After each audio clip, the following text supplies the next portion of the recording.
Welcome back to Afternoon Express. Anyone who knows me knows that I love a good yoga session, and more people are searching for alternative ways to ease the stress of their daily lives. As we know, stress has become a major contributor towards people developing health conditions like high blood pressure. Two sisters, Zamo and Sizwe, who both led stressful lives, turned to yoga as a means of coping, and they've never looked back. They went on to open the Toolbox studio, which is the first Black-owned yoga studio in Durban, and each day they help people in their community live holistically. Welcome to the loft. Thank you. I'm such a fan. I stalk you on Instagram and check out what you guys are up to. Yeah. All the bit of support that goes a long way. Yeah. So you guys live very stressful lives. I mean, what were those stressful lives before you found yoga?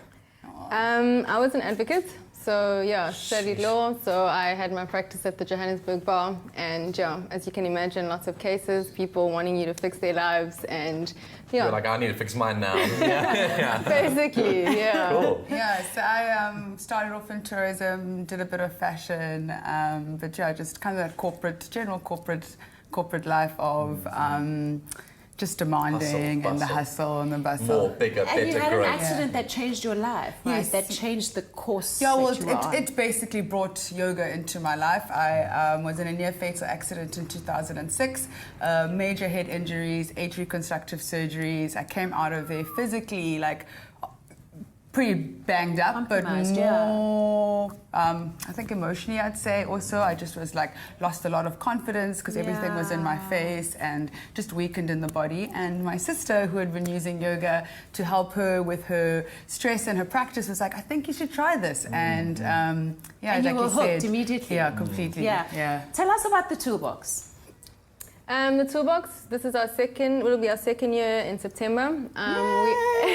Congratulations. Yeah, thank you. Yeah, we've made it. Well, we're making it every day. I think we just wanted to create a space of connection, a place where people can come and breathe and just decompress and find tools really to support them in their journey for well-being and for balance. So yoga is a very trendy thing, but I've always noticed yoga being positioned perhaps by people who don't necessarily know much about it as a sort of elitist thing to do. You guys are trying to bring it back to the everyday person who just needs to learn to calm down, chillax a little. And that's like one of our biggest things is yoga is for everybody. I think Windsor is some place for people to come, but more importantly to come as they are. And I think the yoga sorts everything else out. You know, we sometimes think like, I know myself, I was like, I got to lose some weight before I can start yoga, or I've got to get flexible, or I've got to, and it's just like, nope, you're great just the way you are, and the practice will sort it all out. And the outreach work you guys do? I was about to ask that.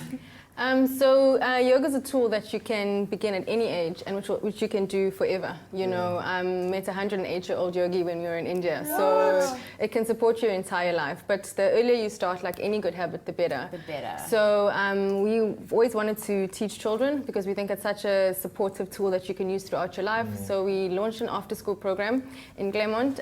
We grew up in Claremont, so it was just great to be able to reconnect with the community in that way. So we teach grade 6s and grade 7s. And yeah, I mean, as much as they love the physical, the exercises, they also really connect with the meditation. And it's just a reminder that kids are stressed too. So yes, they are. Even more so now. Even now, more than ever. I think before you'd get home and you could kind of leave school behind, but with social media, it's like, you know, if you didn't get invited to that party, you know where everybody's going, you know if you can't afford to maybe go to that movie. It's just a completely different ball game, I think, now. And so it's just like, we all need these tools, and kids need to detox from screens now. I tell you. And sugar. Okay, cool. So you're going to take us through some postures that are good for stress release after a hard day's work. And it's a good beginner's exercise because the ladies are obviously dressed up in what you would imagine is a sort of work gear. Yeah. I kind of got overdressed. I'm kind of overdressed. I love your outfit. I love your outfit. He did it especially for you guys. Bonnie's going to step out. Why, Bonnie? Tapping out of this one? No, because I had actually quite a restorative yoga session this morning, I see. and I've had a pinched nerve in my back, so I'm taking Lies. She wanted to watch me. She's like, I just want to watch and laugh off camera. That is the honest truth. She's going to Insta story behind the scenes. Watch. I know, Bonnie. Let's get going, guys. I'll stand. Where do you guys want me to stand? In the center? yeah, why don't you be in the center? I'll go and be over here. So what kind of moves are we going to do? So it's just like, I think for us it's about, as you were mentioning, that people have this idea around yoga, and so for us it's about how do we make it more accessible. So we're not going to do anything too crazy, just some simple moves that when you're getting home that you can kind of do on your own. So the first thing we'd say, as you are great, shoes off. You want to ground. You want to feel the Come on, beneath shoes you. off, you guys. Get going. We want to see those You want toes. to- Secret No. socks and all. It's proved. So you want to get your shoes off. You want to feel yourself completely grounded onto your mat. Spread your toes like nice and wide, and just taking a second, I think, just to tune in.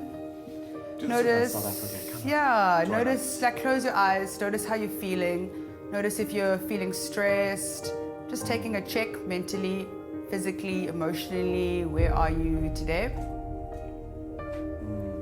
And then after just a couple of moments in silence, we come down onto our knees. So coming onto your mat, you want to bring your big toes to touch behind you. Bring your knees as wide as possible. If you've got a mat, take them as wide as a mat, or sometimes just listening to where your body is. You then want to slowly start to walk your hands out in front of you.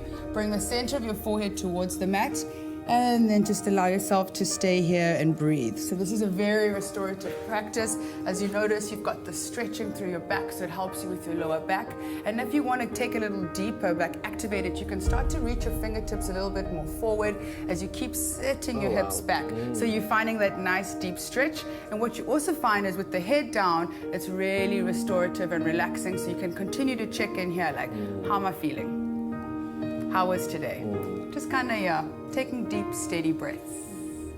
It's also good to just keep drawing your shoulders away from your ears. So you want to feel as if your shoulder blades are connecting down your back. Wonderful. Yeah. I think there's a lot of stress in the shoulders. So in yoga, we're constantly emphasizing releasing and softening the shoulders away from the ears. You see, and And then then you'll start to realize the shape of your body, which parts are stiff, which parts aren't. You Exactly. realize how uneven you are. And Wow. Fantastic. And then taking it from there, you can bring your knees to touch. If you find that your knees are tight or this hurts or the glutes, feel free to bring yourself into a cross-legged position. But this is also, if your hips allow, if you've got a book or some blocks, it can also help just to lift up the tailbone and allow the knees to open. So again, you want to sit as tall as possible. I like to bring my fingertips to my side. This just always helps you find really your tallest spine. And then again, hands can rest facing up on your knees, facing down. And just taking a couple of moments and then bringing our hands to heart center. We're going to breathe our fingertips all the way up towards the ceiling. And as you exhale, you're going to find a twist. Bring your right hand towards your left knee and bring your left hand behind your body. Look behind your left shoulder. So here is what we call a deep spinal twist. We're again working with the back. I want you to notice where your twist is coming from. Keep drawing your hips forward so that you get that detox of your internal organs as well. I can feel that as well. Yep. Yo. Come back to center, draw your palms up, and then take it to the other side. So just finding that twist and looking behind that right shoulder. Wow. And that back hand is quite close to your spine. Just a reminder to extend Pull itself upwards. up. Yes.